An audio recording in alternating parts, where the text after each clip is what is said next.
నమస్కారం అండి. నా పేరు చంద్రశేఖర్. ఈరోజు మనం చూడబోయే వీడియో చూసారంటే మన టమాటాలో చూసారంటే పెద్ద సమస్య ఏంటంటే కాయ మెతుకు వచ్చేస్తుంది కొన్నిసార్లు. ఎక్కువ మంది రైతులు దాని గురించి నా దగ్గర చెప్పి బాధపడుతూ ఉంటారు. దాని వెనకాల ఉండే సింపుల్ సైన్స్ గురించి మీకు చెప్తాను.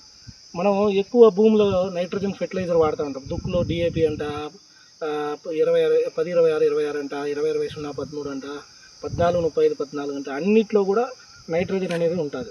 అలానే వాటర్ సాల్యుబుల్ ఫెర్టిలైజర్స్ కూడా 3-19, 3-20, 12-61, 13-40-13, ఇలా 13-0-45 అన్నిట్లో కూడా నైట్రోజన్ అనేది ఉంటుంది. ఈ ఎక్కువ వాడడం వల్ల ఏమవుతుందంటే ఈ నైట్రోజన్ ఎక్కువ వాడడం వల్ల ఫస్ట్ మనకి ఈ పచ్చదనం అంటే ఈ లీవ్స్ అనేది ఎక్కువ వచ్చేస్తుంది. స్టెమ్, లీఫ్ ఇవన్నీ ఎక్కువ వచ్చేస్తుంది. ఫ్లవర్ కూడా సరిగా ఫ్రూట్ సెట్ కాదు. అదొకటి. మనకి మెచ్యూరిటీ కూడా, కాయ మెచ్యూరిటీ కూడా డిలే అవుతూ ఉంటుంది. మనకి ఎందుకనేది ఈ మెతుకు వస్తుందంటే మనం ఎక్కువ నైట్రోజన్ ఫెర్టిలైజర్స్ వాడడం వల్ల ఆ నైట్రోజన్ కంటెంట్ ఏం చేస్తుందంటే ఇంకొక న్యూట్రియంట్ని డామినేట్ చేస్తుంది. ఇది ఎక్కువ ఉండడం వల్ల ఇంకా కాల్షియం కానీ అదర్ న్యూట్రియంట్స్ని డామినేట్ చేస్తుంది. ముఖ్యంగా కాల్షియంని ఎక్కువ సప్రెస్ చేస్తుంది అనమాట.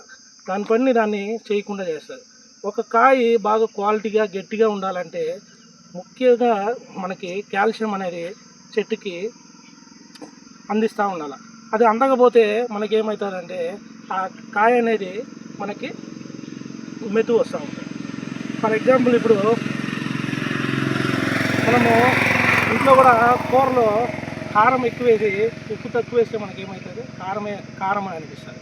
అదే ఉప్పు ఎక్కువ వేసి కారం తక్కువ వేస్తే ఏమవుతుంది, ఉప్పగానే అనిపిస్తుంది. అలానే ఎక్కువ నైట్రోజన్ వాడడం వల్ల మనకేం చేస్తుందంటే ఆ నైట్రోజన్ అదర్ న్యూట్రియంట్స్ని మనకి డామినేట్ చేసి సప్రెస్ చేసి దాన్ని పని చేయనీయకుండా చేస్తుంది.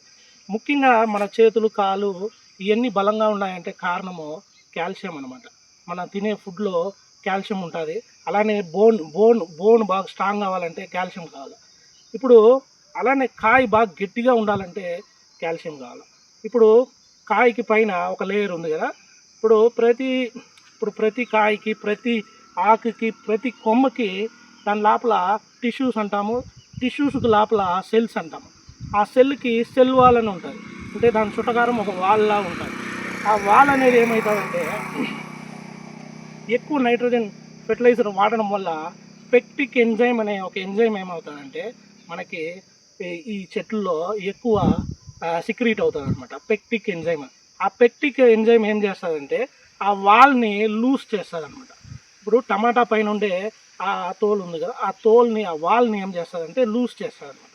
ఆ నైట్రోజన్ ఫెర్టిలైజర్ ఎక్కువ వాడడం వల్ల ఆ పెక్టిక్ ఎంజైమ్ అనేది చెట్లో ఎక్కువ సిక్రీట్ అయ్యి ఆ సెల్ వాల్ని డ్యామేజ్ చేస్తుంది. ఆ సెల్ వాల్ డ్యామేజ్ అవడం వల్ల అది పట్టుకుంటే మనకి గట్టితనం లేకుండా ఒకలాగా లొసలొస కొంచెం మనకు మెత్తగా పోయినట్టు అనిపిస్తుంది. మనము కరెక్ట్ అయిన మోతాదులో ఏది ఎక్కువ ఏది తక్కువ కాకుండా కరెక్ట్ అయిన మోతాదులో వాడుకుంటే మనకి ఆ కాయ అనేది మంచి క్వాలిటీ ఉంటుంది.